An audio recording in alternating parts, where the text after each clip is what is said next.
All right, now start you.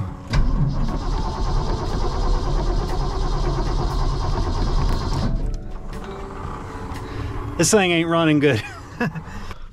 Come on.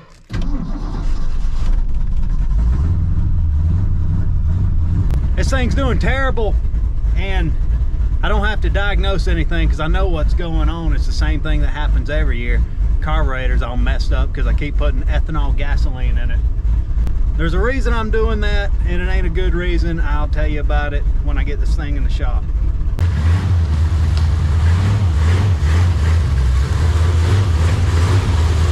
All right, let's see what we're looking at here. Yeah, so you don't want to run gasoline mixed with ethanol through a carburetor, and the reasoning is that ethanol is alcohol. It's from corn, canola, whatever they can make it out of, and it's not oil-based. And if it's not oil-based, it's water-based. And when water-based substances get in there and it sits in your bowls and on your jets and everything, it's going to corrode. It's the same kind of corrosion you'll see on like your shower head in the bathroom, you know. So it's not good in your carburetor. Now a fuel injection, it doesn't matter too much because the injection's got enough force to blow that corrosion out of there. But carburetors are a different story. It's kind of difficult for me to get high octane ethanol free fuel.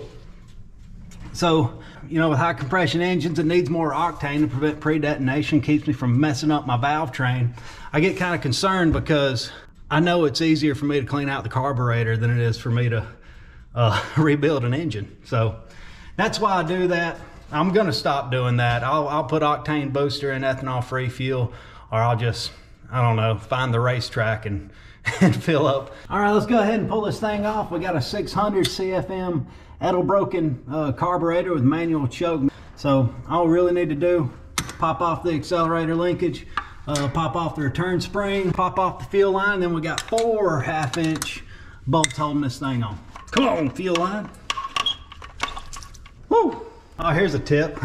Unhook the negative terminal so when you pop off that fuel line and you spray it all over the distributor area, it doesn't explode. Okay, in case anyone wants to know my setup for my Edelbrock here, this vacuum line is going to my valve cover.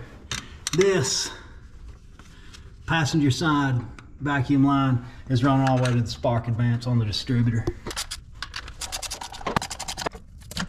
All right, so we're not going to do any rebuilding here, but I am going to take this thing apart, at least just knock the top off of it to show everyone the corrosion you get when you run ethanol fuel through these things. I'm going to go ahead and pull off the accelerator pump linkage, probably pull off these metering valves, hit all the top screws here, and we'll take this thing apart.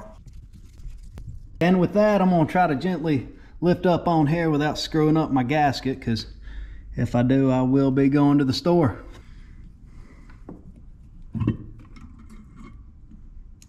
Oh, there we go. There we go, my gasket's good.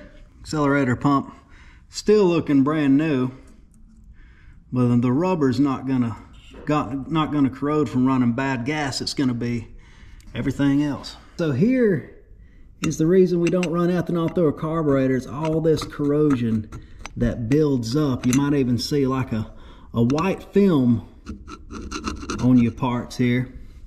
So all this corrosion you see built up in the bowl right now, I'm going to assume all that junk is down in our jets. I'm going to assume it's up in these pins by our floats here. So what I'm going to do is just get some carburetor cleaner. I'm just going to squirt it in every hole, try to get rid of some of that corrosion. I'm not doing any rebuilding kits. My gasket came off fine. My accelerator pump is new. I think I put this in last year. And yeah, we're just going to squirt out every hole we can with the carburetor cleaner. Make sure our float bowls are set. Clean out the jets. Clean these little metering valves here. Get all this white corrosion off of there, and we should be running a lot better. Woo!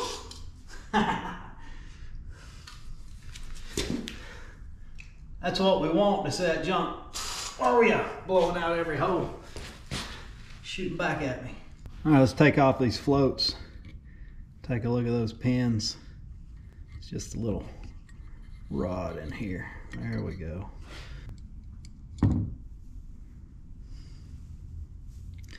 Not too bad at all. I'm gonna blow a little carburetor cleaner through these holes here. I'll put them right back.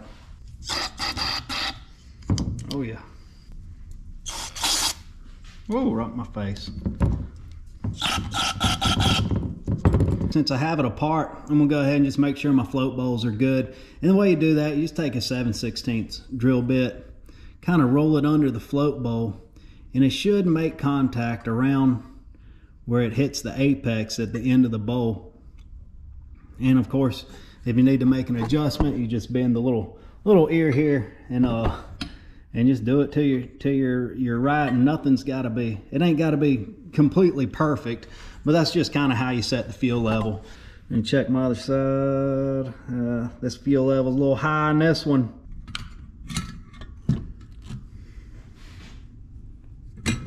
All right. Everything wanted to go home there, good.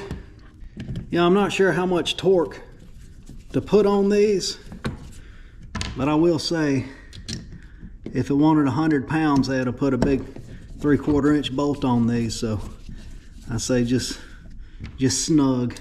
All right, on you go.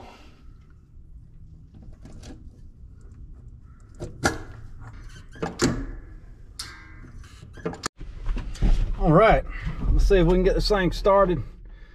Put a little choke on it.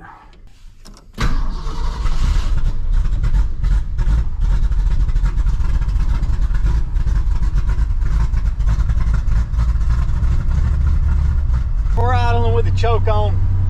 I'm gonna get it warmed up and set my idle. I had the idle turned way up because once the carburetor started gumming up and idling rough, I had to tune on that. So hopefully when this thing gets warmed up, we'll see the idle sitting around 1,000, 1,300. We'll be able to get the screwdriver on it and tune it down, but it's running. It sounds good. All right, we're running better and idling better. I'm gonna take this thing for a spin, and I appreciate y'all watching.